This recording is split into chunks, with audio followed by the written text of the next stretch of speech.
सम्माननीय सभामुख महोदय, आजको यो विधेयकमा विधेयकका सिद्धान्त र प्राथमिकतामा राख्नै पर्ने केही कुराहरू, धेरै कुरा राख्दिनँ, केही कुराहरू मैले भोगेको कुराहरू चाहिँ यहाँ राख्छु, किनभने यो धेरै नै महत्त्वपूर्ण छ।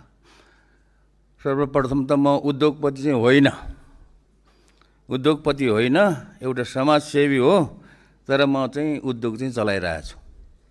वीरगञ्जको कृषि औजार कारखाना त्यो चाहिँ नेपाल सरकारकै उद्योग हो। त्यसैले कारखाना चलाएपछि अब नक्कली उद्योगपति चाहिँ भएको छु।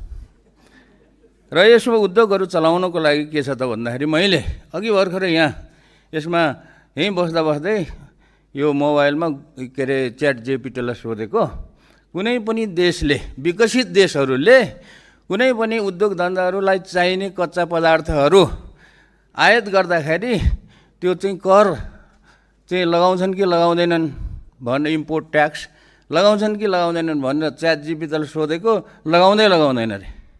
तर नेपालमा के छ त भन्दाखेरि उद्योगहरूलाई चाहिने कच्चा पदार्थमा ट्याक्स चाहिँ लाग्ने चाहिँ एकदम ठुलो ट्याक्स लाग्ने छ। म आफैले बेहोरेको हो।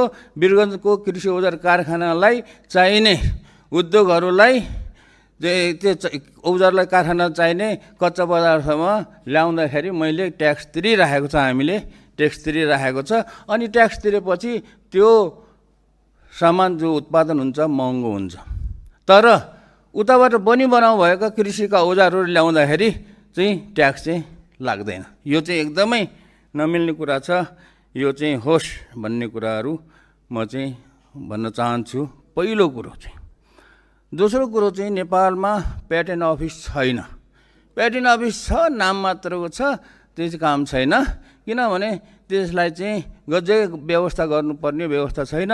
त्यसैले हाम्रो नेपाली भाइहरू, केही भाइहरू छन्, उनीहरूले चाहिँ केही कुराहरूको प्याटेन्ट गर्नु पर्यो भने चाहिँ इन्डिया पनि जान्छन् र बाहिरतिर पनि गर्छन्। र विदेशमा बस्ने हाम्रो नेपाली एनआरएनए भाइ बहिनीहरूले चाहिँ नेपालमा प्याटेन्ट अफिस भयो भने हामी पनि हाम्रो चाहिँ उनीहरूको जुन इन्टेलेक्चुअल प्रोपर्टी छ त्यो के अरे नेपालमै राख्छौँ भनेर ल्याउँछौँ, दर्ता गर्छौँ पनि भनिराखेको छन्।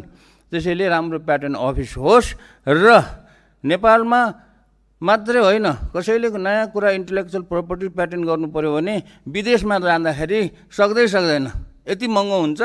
त्यो विदेशमा प्याटेन्ट गर्नुपर्छ, फेरि नेपालमा मात्रै प्याटेन्ट गरेर हुँदैन। तपाईँले इन्डियामा गएर प्याटेन्ट गर्नुपर्छ, कुन देशमा गएर चाहिँ त्यहाँ उत्पादन गरेर व्यापार गर्ने हो, त्यो हरेक देशमा प्याटेन्ट गर्नुपर्छ। त्यो नेपालीले चाहिँ उनीहरूले सक्दैन। त्यस कारणले त्यस्तो किसिमको विदेशमा गएर प्याटेन्ट गर्नको लागि चाहिँ त्यो सरकारले अनुदान दिनै पर्छ। दिएन भने त्यो उसको इन्टेलेक्चुअल प्रोपर्टी चाहिँ हराएर जान्छ। र यसरी उनीहरूले प्याटेन्ट गरेर कुनै कुराहरू चाहिँ विकास गरेर उत्पादन गरेर चाहिँ के अरे उत्पादन गरेर अलिअलि पैसा कमाउन थाल्यो भने, देशलाई पनि अलिअलि कर तिर्न थाल्यो भने, रोजगारी सिर्जना गर्यो भने सुरुमा चाहिँ उनीहरूलाई चाहिँ करमा चाहिँ विशेष किसिमको थोरै भए पनि प्रोत्साहन गर्नको लागि छुट दिने व्यवस्था होस् भन्ने चाहिँ म चाहिँ चाहन्छु। र अन्तमा अब मैले भन्ने गरेको, जहिले पनि भन्ने गरेको, सबै साधारण जनतालाई पनि थाहा छ, मेरो माग भनेको यो उसको लागि, रिसर्च इनोभेसनको लागि, नवप्रवर्तनको लागि, के अरे यो बजेटको यो के बजेट भन्छ, यो पुँजीगत खर्चको 1% छुट्याउने भन्ने चाहिँ यो सर्वसाधारण सबैलाई थाहा छ।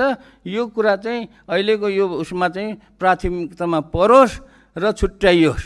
र अब त्यो चाहिँ यसलाई चाहिँ त्यो बजेटलाई चाहिँ फेरि के हो भन्दाखेरि बहुवार्षिकीमा राख्नुपर्छ। किनभने कुनै पनि कुरामा अनुसन्धान गर्दाखेरि त्यो अनुसन्धान चाहिँ 1 वर्षमा सिद्धिँदैन, एउटा आर्थिक वर्षमा सिद्धिँदैन भनेदेखि त्यस्ता अरू नै बहुवार्षिकी पनि राख्नुपर्छ। किनभने राष्ट्रिय आविष्कार केन्द्रमा 4 वर्ष, 5 वर्ष, 3 वर्ष, 2 वर्षसम्म कुनै एउटा चाहिँ के अरे इनोभेसन गर्नको लागि कोसिस गरिरहेको छ नि त, अझै पनि सकेका छैन। त्यो हरेक वर्षमा चाहिँ त्यो सक्नुपर्ने गरेर त्यस्तो किसिमको चाहिँ ऐन बनाइयो भने त्यो चाहिँ कुनै किसिमको इनोभेसन हुँदैन। कसैले पनि इनोभेसन गर्न सक्दैन। त्यस कारणले त्यस्तो किसिमको कोष खडा गरेर त्यसलाई चाहिँ बहुवार्षिकीमा हुनुपर्छ। किनभने 3-4 वर्ष 5-7 वर्ष भनेको त कुनै चिजको इनोभेसन गरेर कुनै चिजको विकास गर्नलाई लाग्छ। यही हो मेरो चाहिँ कुरा, टुङ्गिहाल्यो। ल, धन्यवाद। माननीय